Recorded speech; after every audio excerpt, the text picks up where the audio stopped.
Ko'p tug'ish ayol kishini qaritadimi yoki yoshartiradimi? Demak, agarda ayol kishi interval saqlab, ya'ni 3 yil, 4 yilda bir marta tug'iydigan bo'lsa, yosharadi.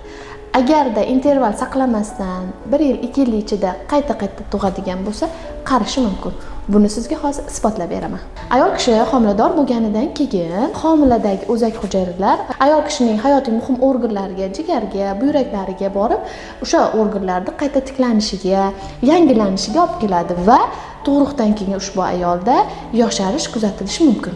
Endi orasini interval saqlamasdan tez tug'adigan ayollarda organizmda har xil vitaminlar, minerallar, kerakli moddalar yetishmovchiligi kuzatiladi. Birinchidan defitsit bo'ladi.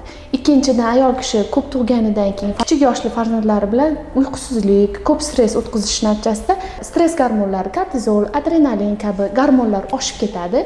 Buning natijasida ayol kishida erta qarish belgilari kuzatilishi mumkin. Shundan xulosa qilinadiki, agarda ayol kishi interval saqlab tug'adigan bo'lsa, yosharadi.